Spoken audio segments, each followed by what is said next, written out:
all, we are so delighted to welcome you here, and we have so many faith leaders in our place. It's really an honor. So once again, thank you so much for coming, all of you. I was not really prepared to present, so I have some notes. My daughter, whose name is Ocean, like ocean with an E, was supposed, but she had a broken leg, so she couldn't. So excuse my English and my flow. I will try to be quite fast. We have limited minutes. So yes, this space is meant to be a sanctuary. It is a place for you to pause, for all of us to be able to pause, to reflect and to reconnect. This is, we believe, what we truly all matter and what is really important for us. And our shared responsibility towards life and our inner capacity for peace. So this is the purpose of this place. What is Artfulness? Artfulness is a simple, universal meditation practice, and that helps us to listen to our heart so simply. This inner quiet place from which our deepest choice, values, and callings arise. And we have a guide, Daji, as we call him, and often he says we can wait for inner inspiration to come to us, or we can choose to cultivate it. That's the choice we make with Artfulness. Now our global center is in India, near Hyderabad, and the name is Kana Shantivanam, which means the peace, the forest of peace.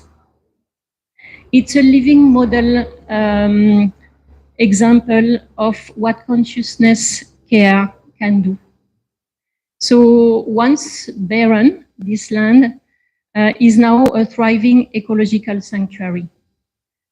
It's home to over 1 million trees, rare plant species, and sustainable water system.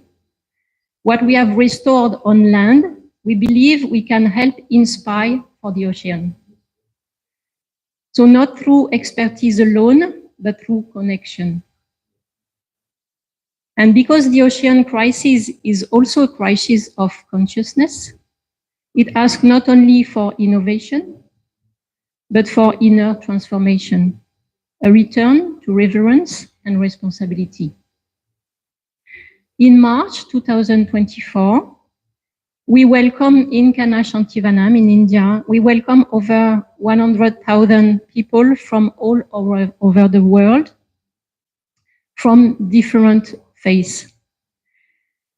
It was so the global spiritual gathering, we call it the Mahotsav. Maybe you can find YouTube video about it. And the purpose was uniting in silence and meditation across cultures and faith.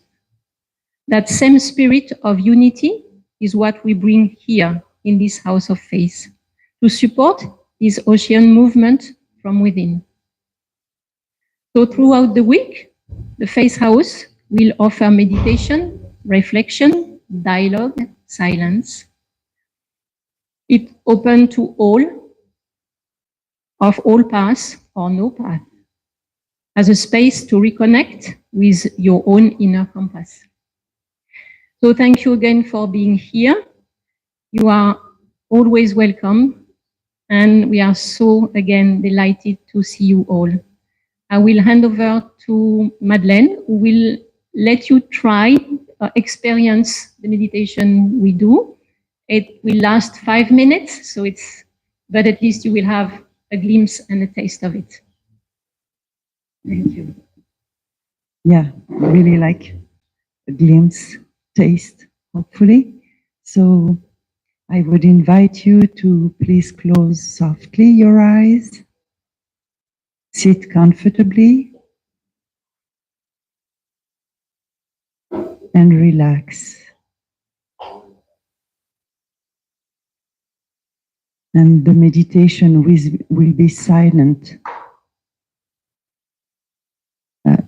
Yeah. Thank Thank you. Okay, relax completely and breathe naturally.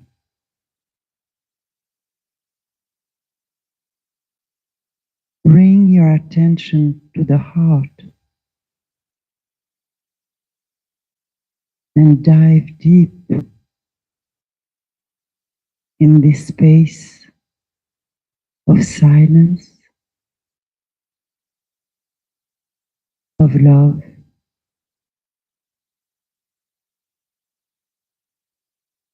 Suggest that there is a source of divine light already present in your heart. There is a source of divine light already present in my heart, which is attracting me from within.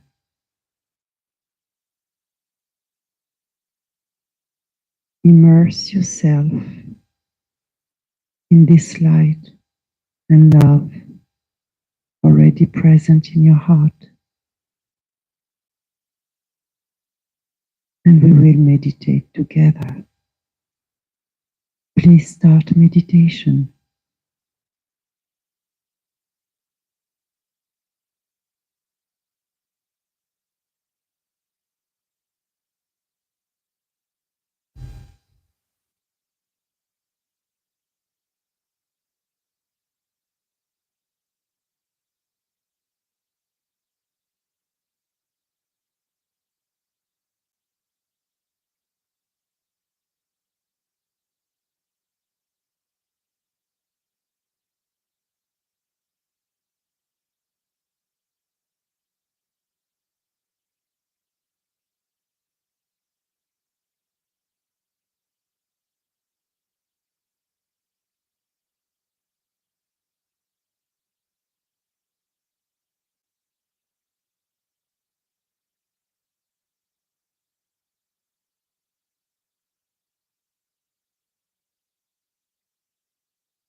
That's all.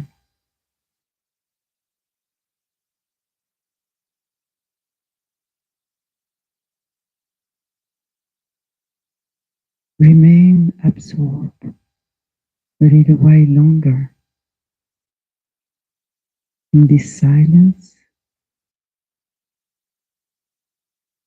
in this inner condition,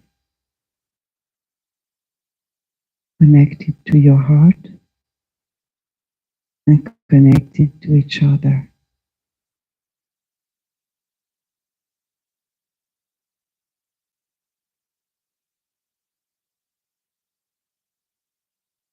And when you feel ready, you can softly open your eyes while keeping connected to your heart.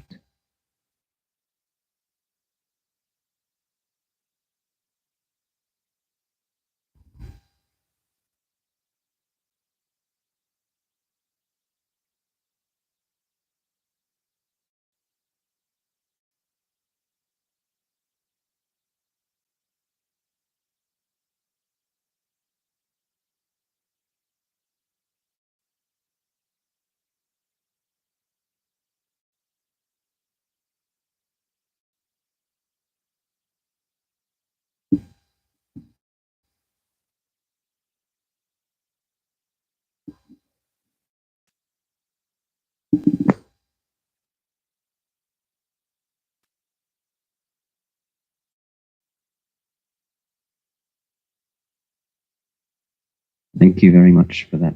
Thank you. We're now going to have a bit of a discussion, and we've asked 3 people to be the conversation fire starters, as we sometimes say, just to kind of get the conversation going.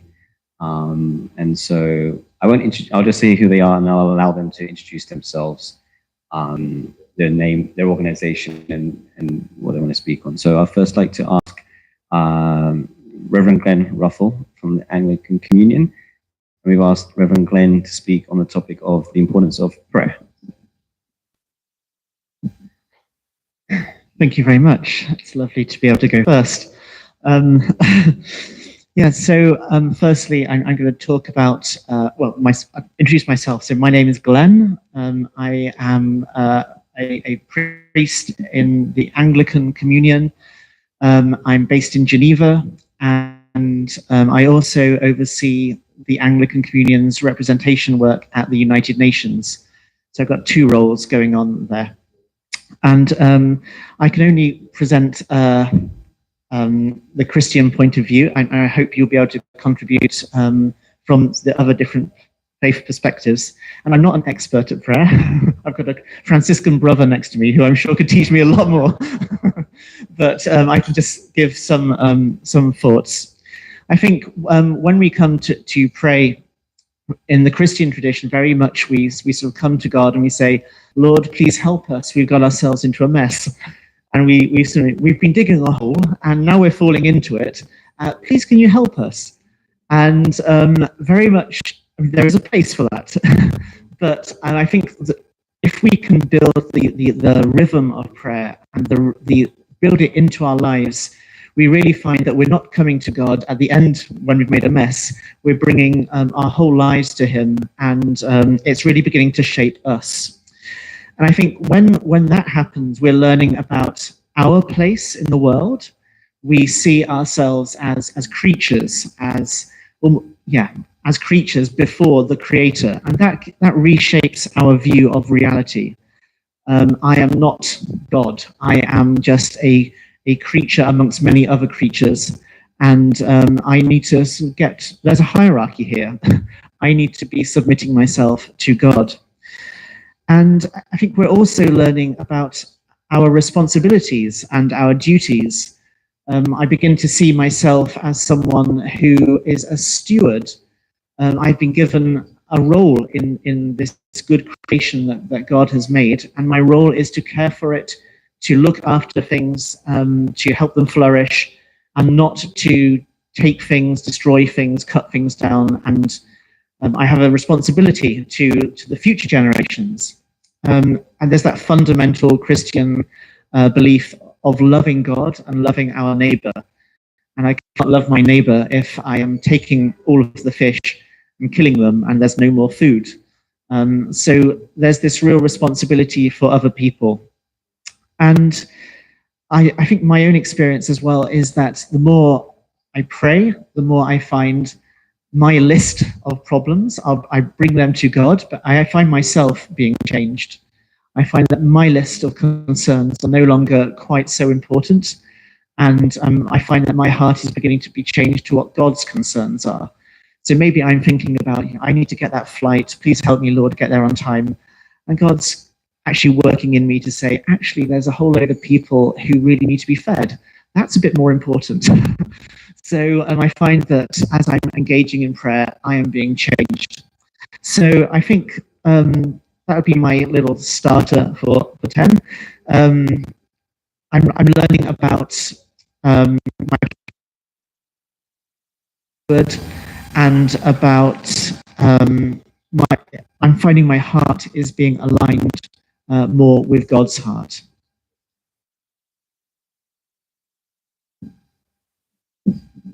Thank you, Glenn. So from prayer, we were going to Yokeni to speak about the importance of relationship.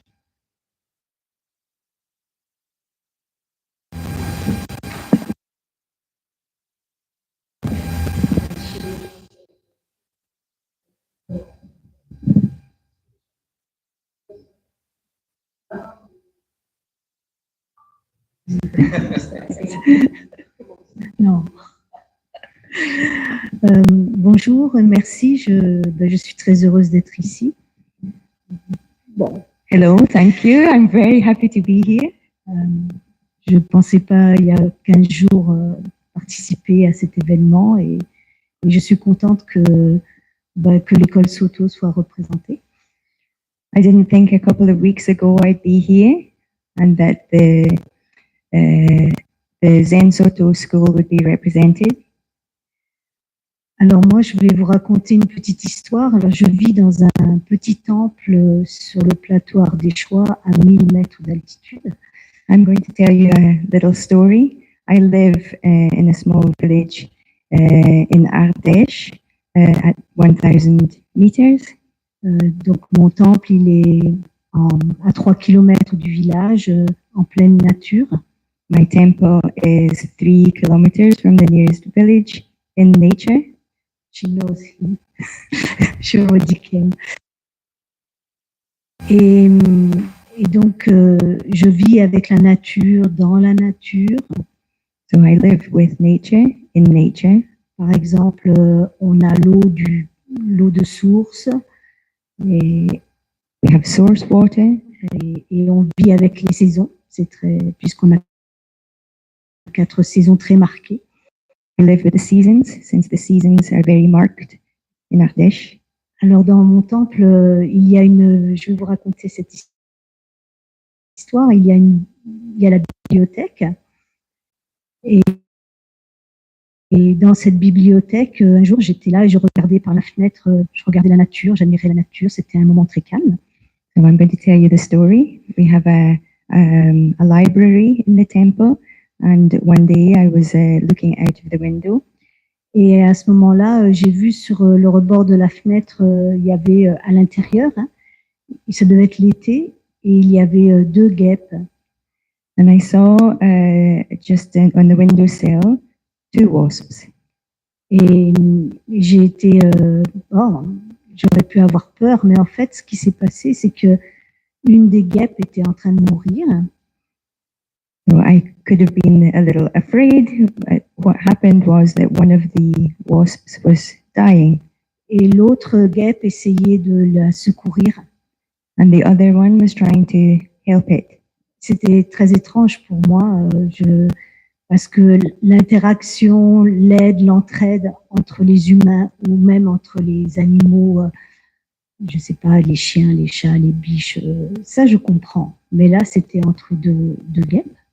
So it was very strange for me and to see this interaction between the 2 wasps. I could imagine for other animals and for humans, but not the 2 wasps.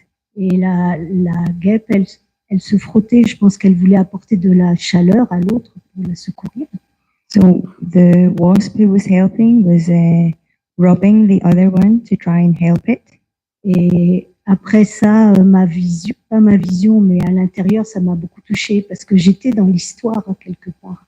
J'étais là, j'étais dans l'histoire. And it really touched me inside because I felt like I was part of the story. Et là, depuis, mon chemin, c'est clair. Alors, c'est un chemin, j'avance sur ce chemin, que tout est vraiment relié et que je vais rien pouvoir, et qu'il n'y a rien à retirer et il n'y a rien à rajouter. And so it reconfirmed my path that I'm on, that everything is related, everything is intertwined. And there is nothing to Take or give. or Yeah. to- Everything is here. Thank you.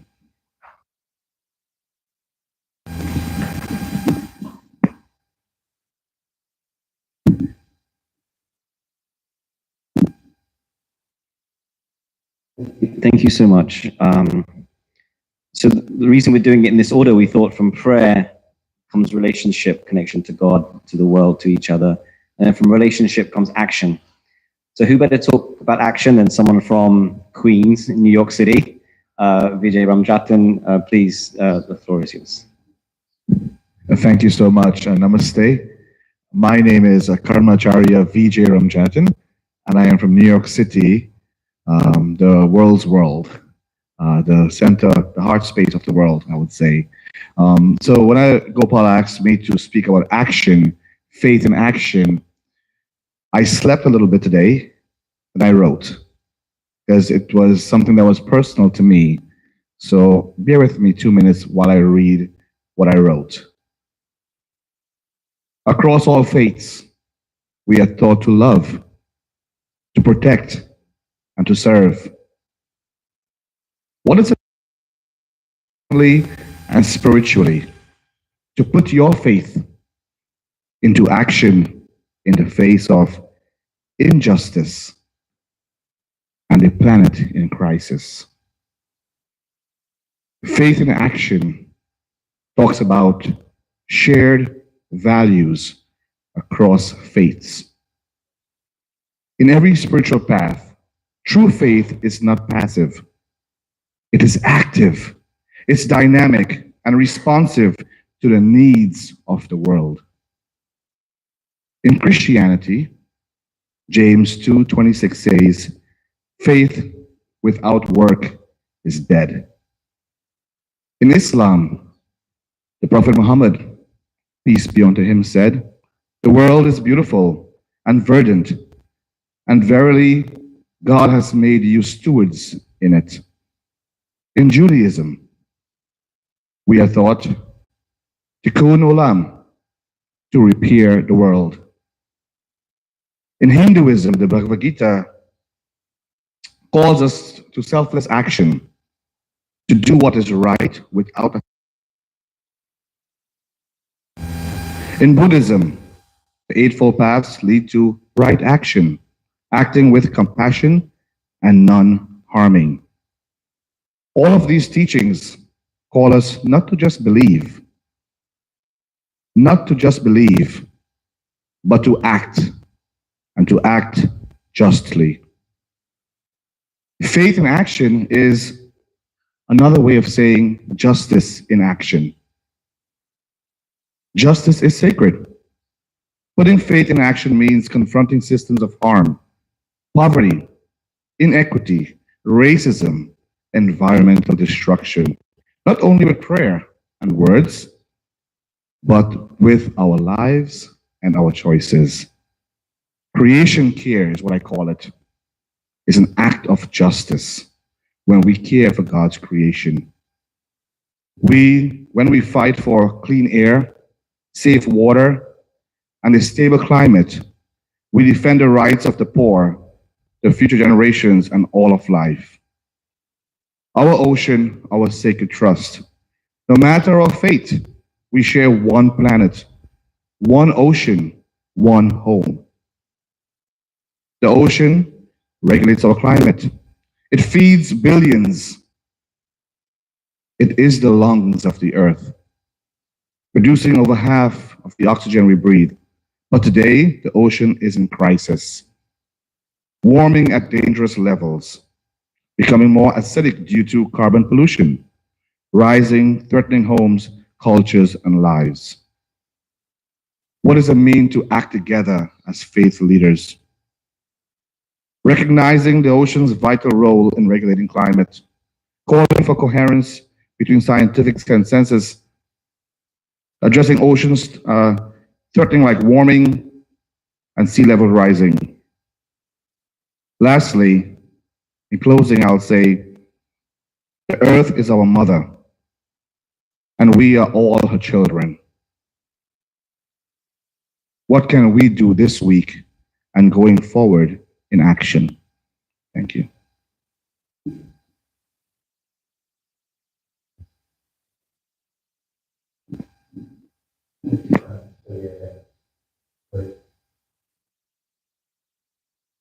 Yeah.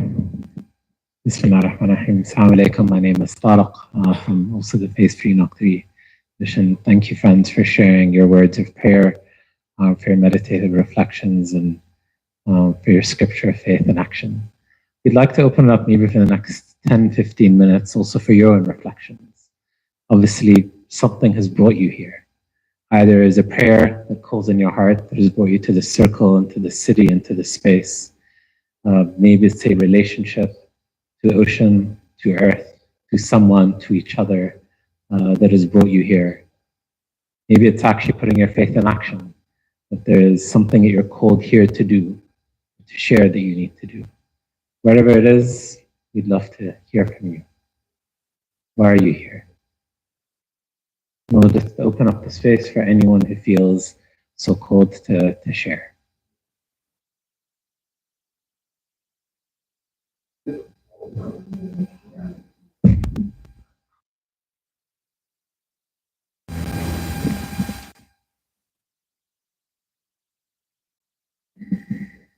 It is lovely to be in the room with you all this evening. I had the pleasure of attending the second UN Ocean Conference in Lisbon. And at that event, where's Annetta? There she is right next to me. I got to meet Annetta from Brahma Kumaris, and a delegation of Catholic representatives came from the Pacific, as well as a colleague who's become very dear in our workings, Amy from Colombians. And as far as we could find, that was our faith representation at UNOC 2. So even just to see everybody here in this room today was inspiring and very moving. To watch this wave swelling for ocean protection feels very, very personal. I'm lucky that I get to do water work in my day-to-day ministry work on the New Jersey shore in the United States. The Sisters of St. Joseph of Peace sponsor my organization, Water Spirits, and I'm lucky to be here in Nice with all of you speaking out for the ocean. I know a lot of us have only been arriving today, but for those who got out to the Blue March tomorrow, I just want to speak, yesterday, I just want to speak some of the civil society demands from that march into the circle today so that we can all pray over them and hope for good outcomes during this conference. So I pray that at this conference we see more countries calling for a moratorium on deep sea mining. I pray that we see real action toward a fossil-free ocean and a fossil-free future. I pray that we have real movement toward a plastics treaty that doesn't fall prey to false solutions. And I hope that more countries will endorse the High Seas Treaty so that it will finally come into force, although Roberto over there could say much more about that. We already went through the purification ritual of trying to get our silver overlays, so we will be starting the conference very, very clean, although we're not at this moment. Thank you all.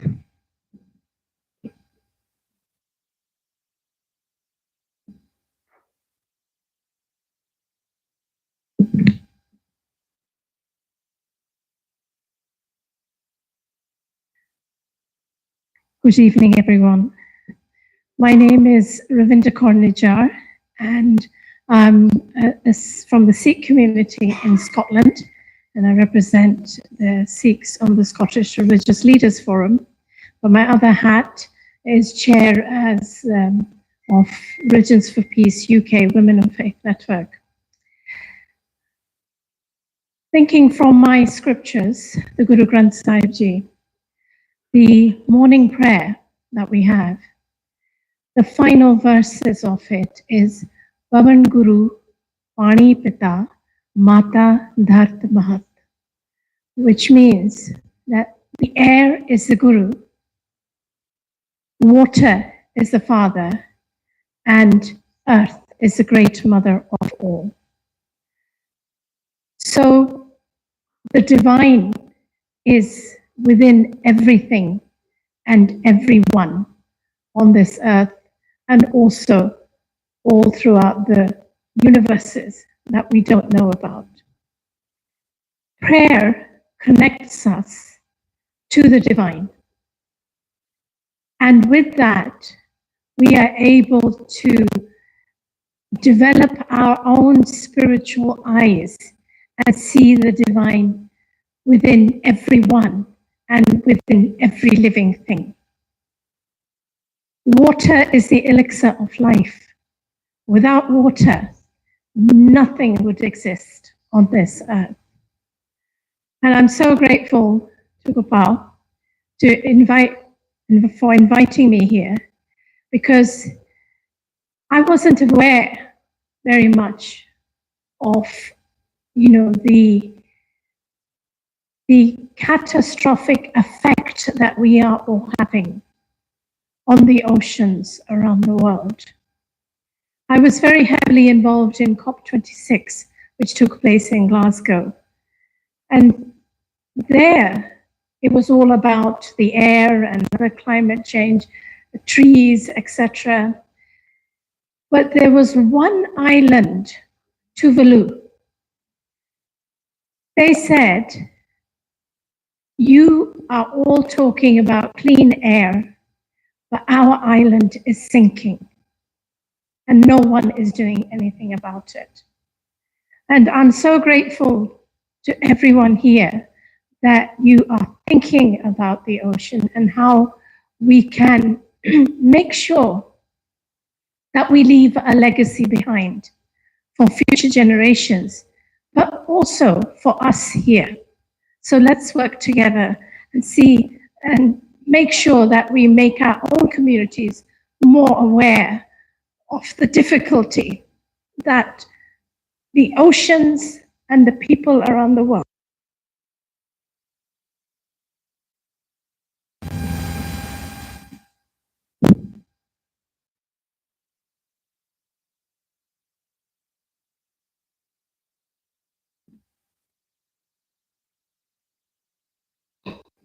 Hello, I'm Jan.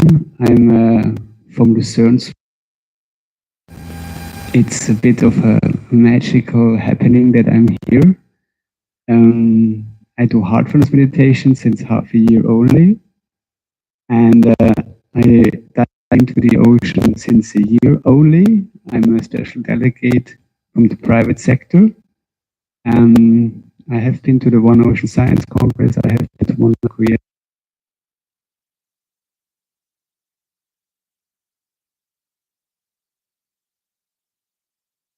Thank you.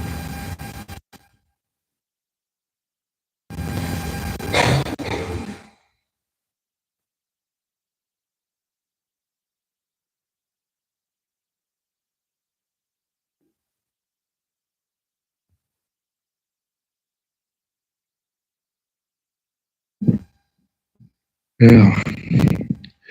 Taigwe dito no that no diri mukano agwe what can that just wanted to say extend the greetings in my native language. My name is Roberto Mucaro Borrero. I'm an indigenous Taino from the Caribbean originally, and also based in New York. I do a lot of work engaging in the international system through the United Nations. More than a couple of decades now, for quite a few decades now. And I'm here to help raise the visibility of indigenous peoples' voices at this conference, but also to establish, reestablish, or strengthen our connections and our ability to work with our allies across the world. And I often find that in these spaces where we have an interfaith circle, sometimes the idea of indigenous peoples and our spiritualities, our connection to the world, are often overlooked. Not purposely, it's just the way that some things are more formalized than others. And so by chance, I ran into Blair today, and she told me about, we were online together, we went through, as she said, a kind of cleansing out there, and she invited me to come along. So I'm very happy. I've seen it before and have worked with, but really it's for me and my people,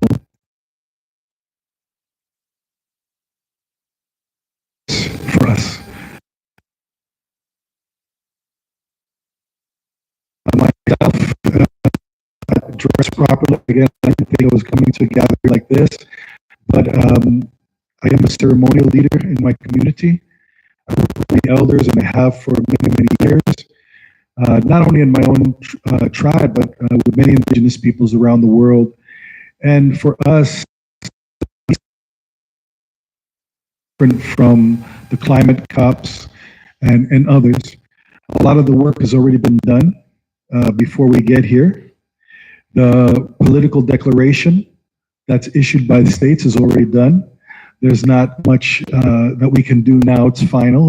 We can't get anything else. And what bothers me about this, especially in these times where we see so much destruction happening in the world, not only to the ocean, but to human life, to the environment, that the term human rights is not being used in this declaration. And I also participate in biodiversity. We saw each other there, have participated in climate change for many years. I was in Paris when the agreement was ratified. But there seems to be a move as the governments become more conservative to start separating in the UN system human rights from environment, from biodiversity, etc. When you think about how the United Nations was formed in the 1940s, human rights is a call to all of us here who are people of the heart, people of the spirit, people who have connections to this great, beautiful creation, to unify around that ideal and to really call upon states to start thinking about human rights and the rights of people, the rights of the oppressed,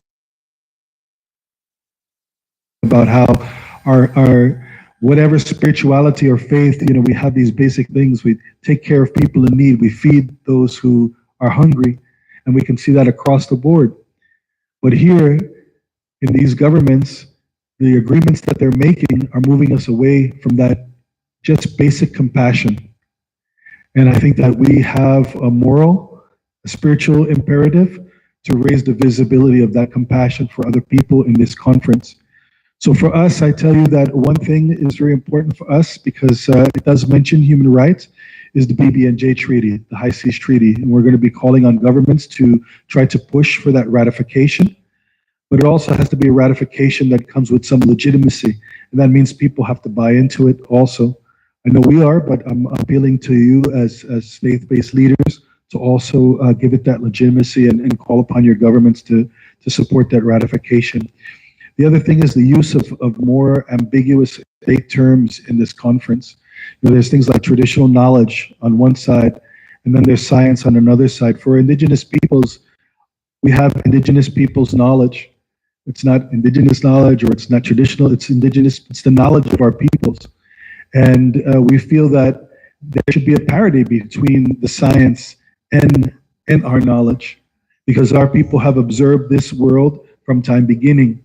And that's how we were able to live in harmony with the world. And that's why most of the forested and the places that are left on this earth are places that are caretaken by indigenous peoples and other communities, of course, but I'm speaking for indigenous peoples. So, with that in mind, please keep keep those kind of vague terms when you see them. Try to be a little bit more defining. We're not indigenous communities, we're indigenous peoples. Why are we indigenous peoples? Because our peoples had treaties and relationships with governments. That's why some of us have territories still.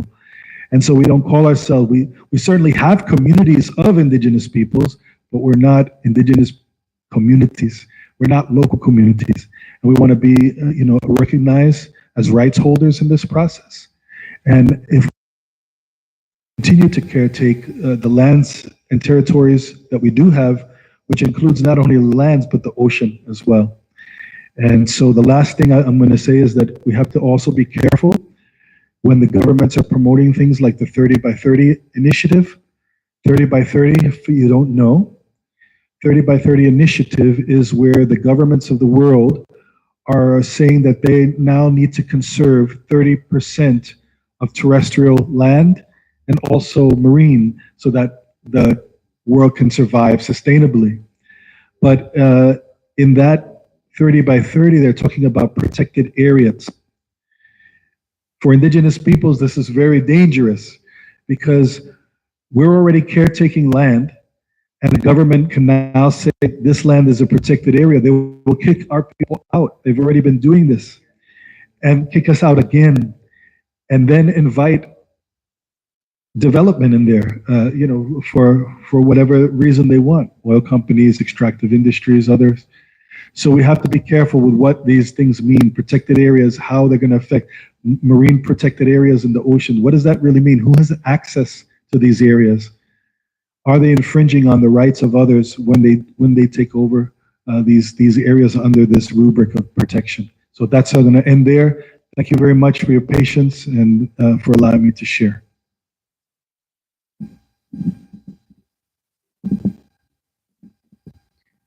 Thank you, Roberto. It's great to. We never get a chance to meet in New York, so it's great that we. Yeah, thank you for those remarks.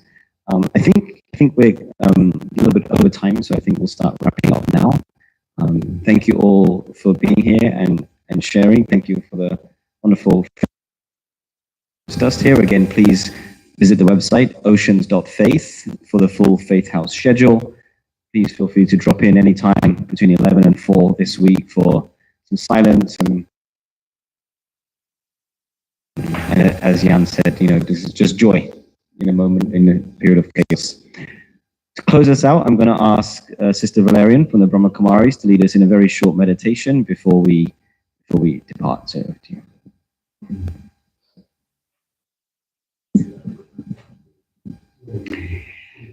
I'll invite you to sit within and let your phone and preoccupation sit with you on the side of you so that you can actually sit aware of your own spirit, aware of nature pulsating around you, aware of the reality and the quality of the elements of Mother Earth, of the oceans, of the ocean, waves, sun, life, generosity and power, beauty,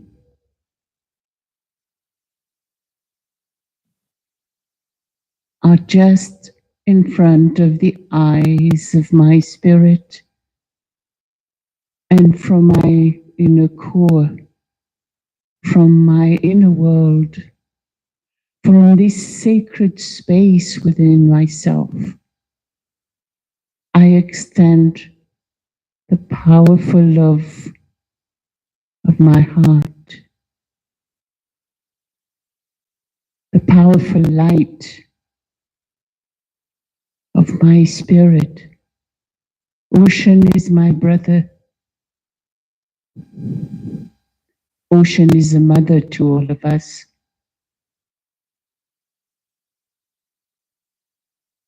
My heart can open and take the ocean within itself to give it comfort. And with the waves of my mind, I help cleaning out the rubbish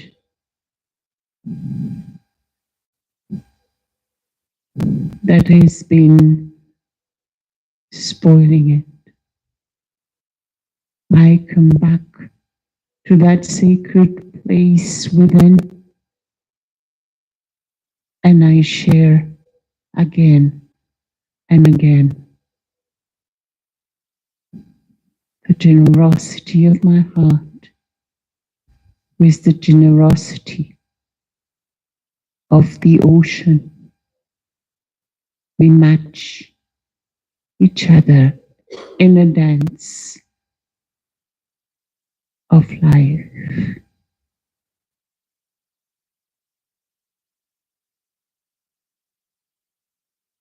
Thank you very much.